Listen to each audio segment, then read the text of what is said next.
I still remember the smell before I remember the darkness. You know that sour smell when milk has gone bad? Frozen food starts thawing, and everything in your refrigerator turns into expensive trash. That's what greeted me when I walked through my front door on a warm Thursday evening in Franklin Ridge, Tennessee. I flipped the light switch once, then twice, then 3 more times because for some reason my brain refused to believe the power was actually gone. My first thought was a storm had rolled through while I was at work. Except the porch light across the street was glowing. My neighbor's television was flickering through his living room window, and every house on my block looked perfectly normal except mine. I walked outside, looked up at the service line running to my house, and then noticed the bright orange tag hanging from my electric meter. Discounted for non-payment. I actually laughed because it was so ridiculous. There was no way that tag belonged on my house. My name is Nathan Brooks. I'm 40 years old, and for the last 12 years I've worked as a senior systems analyst specializing in utility billing software. Numbers are literally how I make my living. I don't forget bills. I don't miss payments. My mortgage comes out automatically. My truck payment comes out automatically. My electric bill has been on autopay since the day I bought the house. I walked back inside, opened the refrigerator, and just stood there staring at nearly $400 worth of groceries that were already warm enough to toss. Steaks I had bought for a weekend barbecue with my brother, frozen salmon, meal prep containers for the week. Everything ruined. My phone buzzed with an email from the electric company before I even had a chance to call them. It politely informed me that my account had been disconnected due to 4 months of delinquent payments totaling $30,612. I honestly thought it had to be phishing at first because the amount didn't even make sense.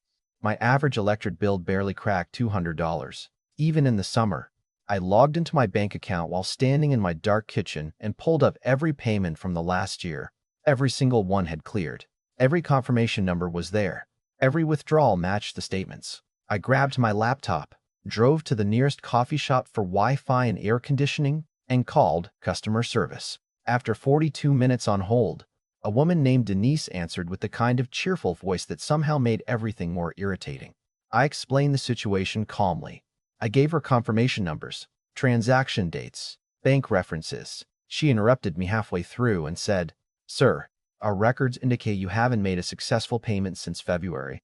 I took a breath and said, "I'm literally looking at my bank statement. The money left my account every month," she replied. "Well, then you should probably contact your bank because our system is always accurate." That sentence stayed with me longer than she probably realized. Our system is always accurate. I asked if she could at least review the payment confirmations I was offering to email over. She said there was nothing to review because the account clearly showed non-payment. Then she read from what sounded like a script, warning me about collections, late fees, possible legal action, and additional reconnection charges. It felt less like talking to a human being and more like arguing with an answering machine that had learned how to sigh. By the time I got off the phone, it was almost 9 o'clock. I checked into a cheap roadside motel because sleeping in a 90-degree house wasn't exactly an option. And I barely slept anyway. I kept replaying the conversation in my head, wondering if I had somehow overlooked something impossible. The next morning, I walked into my local branch office carrying a folder thick enough to impress a tax auditor. Bank statements, payment confirmations, screenshots, canceled transactions, everything neatly organized because that's just who I am. The woman behind the counter barely glanced at the paperwork before calling over the office manager, a man named Richard Hale. He flipped through exactly 2 pages, closed the folder, slid it back toward me, and said, "Mr. Brooks, paperwork doesn't change what's in the system." I smiled because I honestly thought he was joking. He wasn't. I asked him, "So you're telling me my bank, my records, and every transaction receipt are all wrong, but one computer screen is right?" He shrugged and leaned back in his chair like he'd had this conversation 100 times before. "Our database is the official record." There was something about the confidence in his voice that bothered me more than the accusation itself. It wasn't arrogance exactly. It was comfort. The kind of comfort people have when they don't think anyone can challenge them. I realized arguing wasn't going to accomplish anything, so I did the one thing I hated doing. I paid the balance they claimed I owed just to get my lights back on. $3,600 disappeared from my savings account with one click, and later that afternoon the power came back. Standing in my kitchen as the refrigerator hummed to life again should have felt like a victory, but it didn't. It felt like paying a ransom to get my own property back. I told myself I'd sort it out later because at least the nightmare was over. Except it wasn't. Exactly 16 days later, I came home from work, reached for the light switch, and found myself standing in the dark all over again. This time there was another orange tag on the meter, and somehow, according to the same company, I owed them even more than before. 16 days. That's all the peace I got for writing a check that never should have existed in the first place. I stood there staring at that orange disconnect notice, and something inside me changed. The first time I'd been frustrated. The second time I was angry. But not the kind of angry where you yell or throw things. It was the quiet kind. The dangerous kind. The kind where your brain suddenly gets very, very clear. I didn't call customer service this time. I didn't waste another hour listening to elevator music while someone read from a script. I drove straight to the regional office, walked through the front doors carrying the same folder, now even thicker than before, and asked to see Richard Hale. The receptionist gave me one of those polite smiles that says she already knows how this conversation is going to end. Mr. Hale is in a meeting. I smiled back and took a seat. That's okay. I'll wait. 20 minutes later, Richard finally stepped out of a conference room. The moment he saw me, his shoulders dropped just a little. Mr. Brooks. Back again? I stood up and held out the new disconnect notice. Apparently, your perfect system thinks I owe another $2,800. He barely looked at it. Then you probably do. I couldn't help laughing. You know what's funny? 12 years ago, I wrote software that prevented this exact kind of billing error. His expression didn't change. Sir, if you disagree with your balance, there's an appeal process. I've already appealed. Then you'll have to wait. While my food spoils again? He shrugged. Policies are policies. I stared at him for a few seconds, trying to decide whether he actually believed what he was saying or whether he'd simply repeated it so many times that it had become automatic. Finally, I asked one last question. Off the record, do you honestly think I'm lying? He looked me straight in the eye and said something I'll never forget. Honestly, I don't really care. That was the moment he lost me forever. I walked out without another word, got in my truck, and instead of driving home, I drove to the county records office. Most people think investigations begin with secret informants or mysterious phone calls. Mine began with public documents, stale coffee, and a legal pad. When you spent over a decade building billing software, you start seeing patterns where everyone else sees paperwork. Every database leaves fingerprints. Every automated system creates habits. Every software update changes something, even if nobody notices right away. I filed my first public records request that afternoon, then another, then 3 more. Maintenance contracts, regulatory filings, vendor certifications, software upgrade schedules, internal compliance reports that happened to be public because the utility operated under state oversight. The clerk at the records office eventually recognized me by name. Back again? She'd joke every morning. Guessed her hobby isn't fishing. I'd smile and tell her, no, my hobby is proving computers wrong. She had no idea how serious I was. Nights became routine.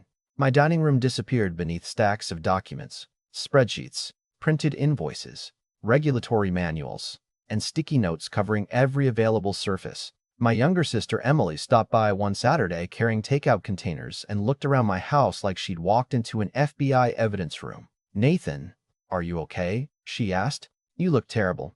I probably did. I'd barely slept more than 4 hours a night for almost 2 weeks. My beard was growing in unevenly. Coffee cups covered the kitchen counter, and my laptop had been running almost non-stop processing spreadsheets. I pointed toward one wall where I'd taped dozens of printed billing summaries. Look at this. She squinted. It just looks like numbers. Exactly. I don't get it. Neither does everyone else. I walked over and pointed at a sequence highlighted in yellow. See these payment dates? She nodded. Now look every 7th transaction. She leaned closer. They're different. They're marked pending. Isn't that normal? Not after 3 months. She looked back at me. Nathan. I nodded slowly. Something isn't clearing correctly. The next week, I submitted another round of information requests. This time, I wanted software implementation records from 18 months earlier. Most companies hate releasing documents like that because they're incredibly boring. But boring documents are usually where the truth hides. Buried inside hundreds of pages was a software migration schedule completed about 14 months before my first disconnect notice. New smart meter integration, updated online payment gateway, revised reconciliation protocol.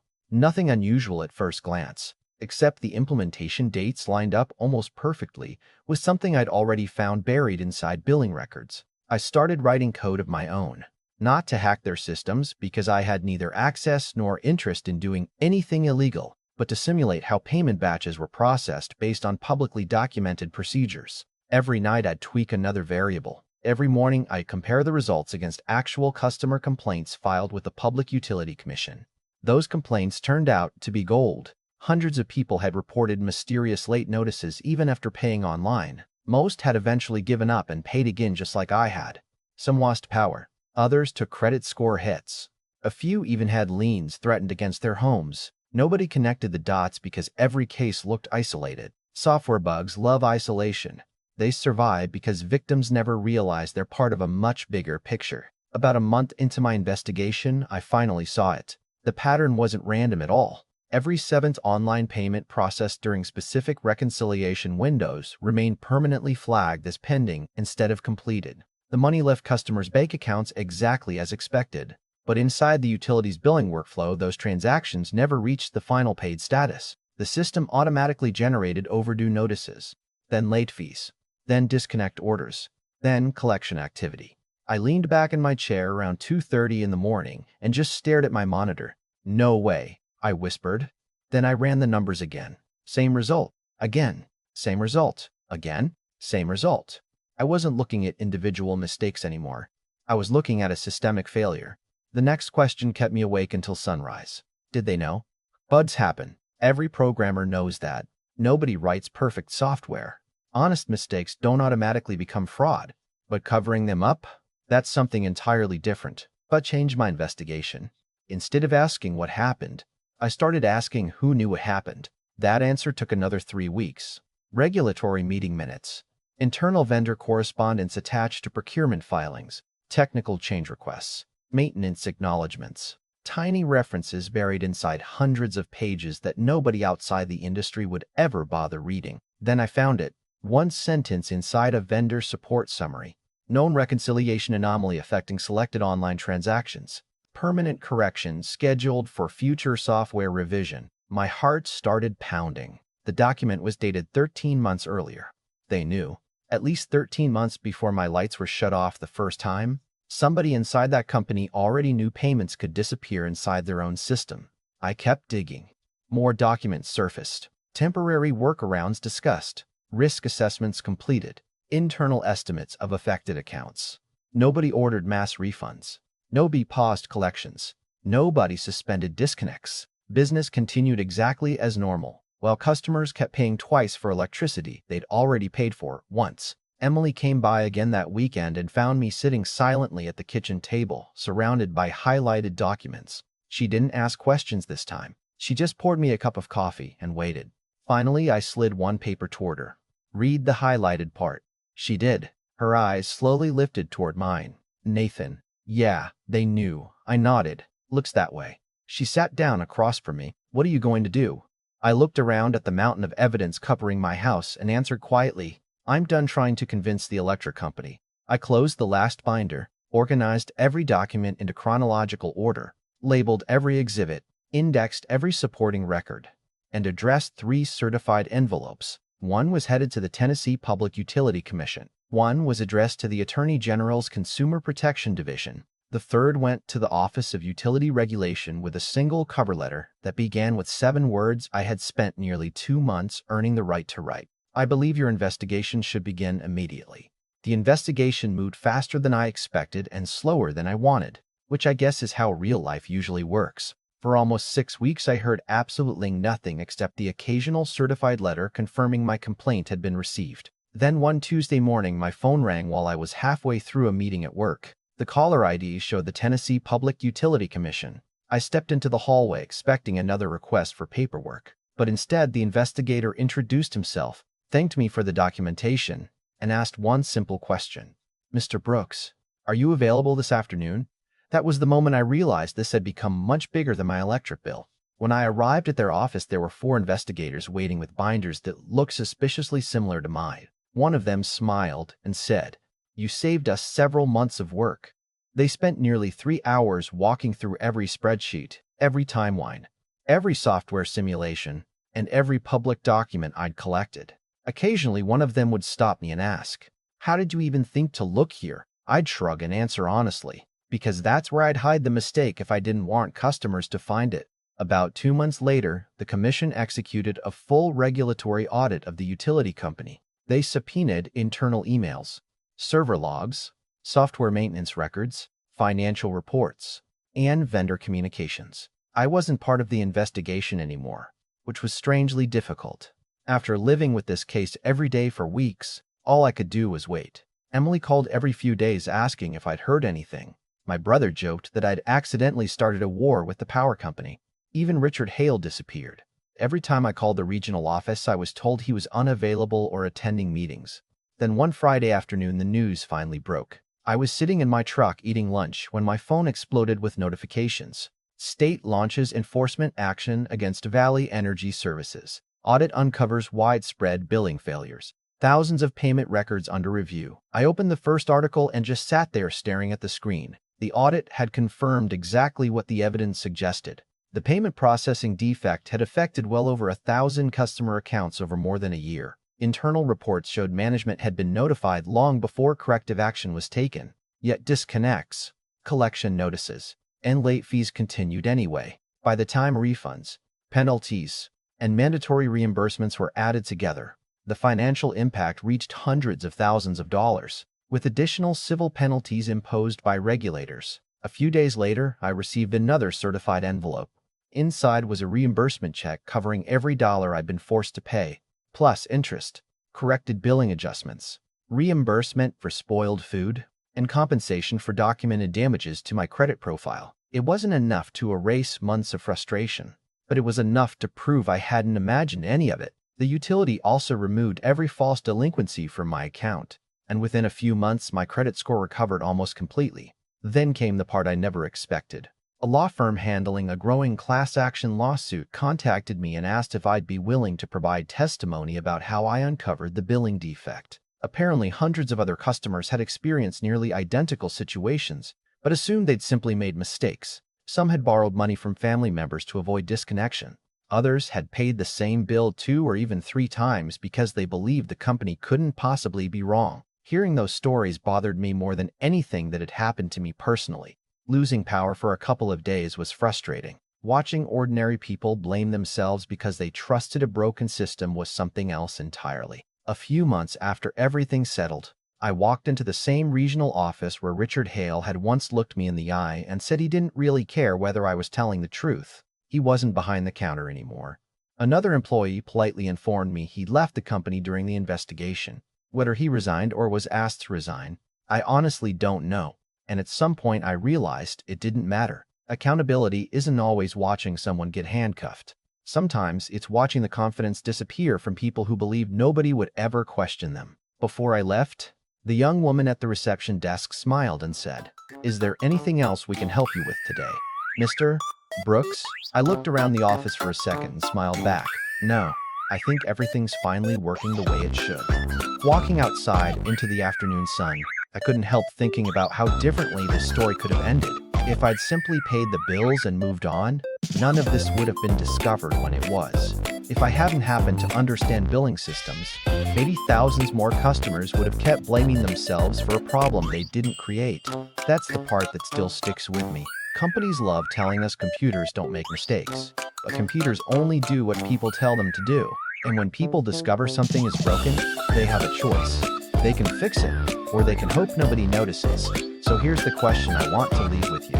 If a giant company tells you their system is always right, but every piece of evidence in your hand says otherwise, who do you believe? Have you ever been blamed for something you could prove wasn't your fault, only to have nobody listen until much later? Let me know down in the comments, because I honestly think stories like this matter. And if you enjoyed this one, don't forget to like the video, subscribe to the channel, and share it with someone who still believes big companies never make mistakes. Sometimes the biggest fraud isn't stealing money. It's convincing honest people that they're the problem.